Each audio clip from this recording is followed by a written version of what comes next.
আমি ওসব নোংরা জিনিসপত্র করতে পারবো না। আরে এটা সুইমিং কস্টিউম, এটা পরেই সাঁতার কাটতে হয়। বললাম তো এসব পরবো না, ছি কেন করে। আমি শাড়ি কিংবা এগুলো পরে থাকবো। হ্যাঁ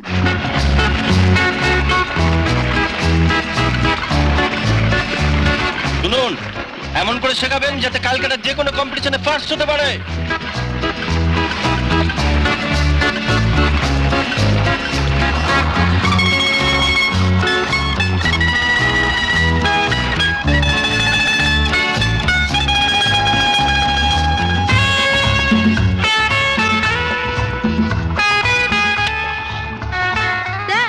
সর্বনাশ হয়ে গেল। কি হয়েছে নাকি? ঠিক খেয়াল করিনি, মিনতি দেবী এগাতে গিয়ে হাত ফসকে বেরিয়ে গেল।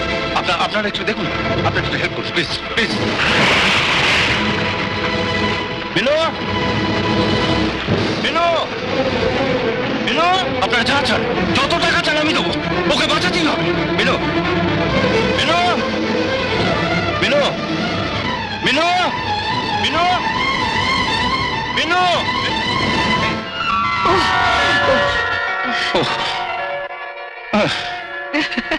আপনি কি বোকা, একটা গ্রামের মেয়েকে সাঁতার শেখাচ্ছেন? গ্রামে নয় পুল নেই, কিন্তু পুকুর তো আছে। আমি এইটুকু বয়স থেকে সাঁতার কাটছি। রাখবো না কেন বলুন? সেই দীঘা থেকে ফেরার পর থেকে দেখছি আপনি ছলচাতুরি করে অলোককে আমার থেকে দূরে সরাতে চাইছেন। এখানে তুমি ভুল করছো রূপালী।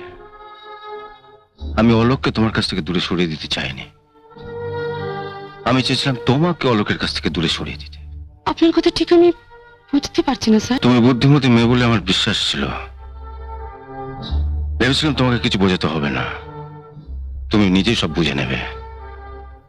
কিন্তু বুঝলে না বলে অলোককে কাজে নামে বাইরে পাঠিয়ে তোমাকে ডেকে পাঠালাম। আমার অফিসে এত মেয়ে থাকা সত্ত্বেও আমি তোমাকে বেছে আমার ঘরে আমার চোখের সামনে এনে বসালাম। ভেবেছিলাম আমার চোখের সামনে থেকে তুমি আমার চোখের ভাষা বুঝতে পারবে, আমি তোমাকে নিয়ে ঘর বাঁধার স্বপ্ন দেখছি। ভেবেছিলাম তুমি আমাকে ছুটে এসে বলবে, স্যার এই কাঁচের পার্টিশনটা ভেঙে ফেলা যায় না। পার্টিশন না ভেঙে তুমি আমার বুকটা ভেঙে চুরমার করে দিলে, আর আমাকে বাধ্য করলে ব্যথা বলতে কয়েক মাসের জন্য কলকাতার বাইরে পালিয়ে যেতে। মিনতির 14 বছরের ভালোবাসা যে মাত্র 3 মাসের মধ্যে অস্বীকার করে,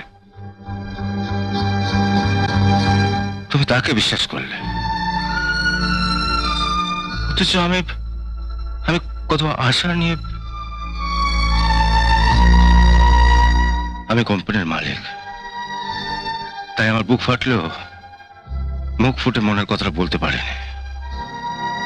আমার বিশ্বাস ছিল মেয়েরা পুরুষের মন বুঝতে পারে,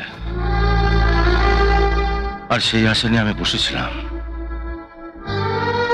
কবে তুমি আমাকে তোমার নিজের করে কাছে টেনে নেবে। অবশ্য এখন এসব কথা বলে তোমাকে কোনো লাভ নেই,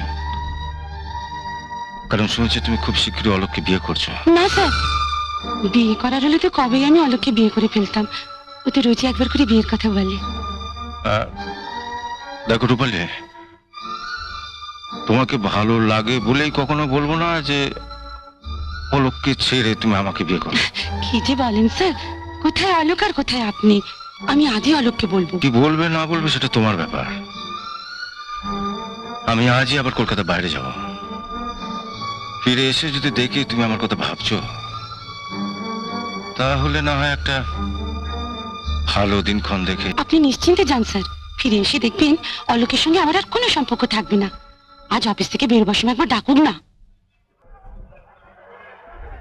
রূপালী, আরে কি হলো? ওদিকে যাচ্ছ কোথায়?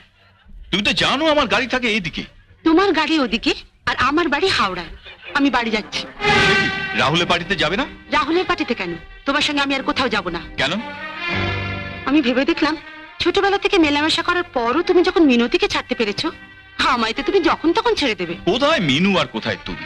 তোমার সঙ্গে কোনো গেমের তুলনা হয়? এমন আরো অনেক ভিডিও দেখতে এই চ্যানেলটি সাবস্ক্রাইব করে নিন এবং পাশের বেল আইকনটি প্রেস করে দিন।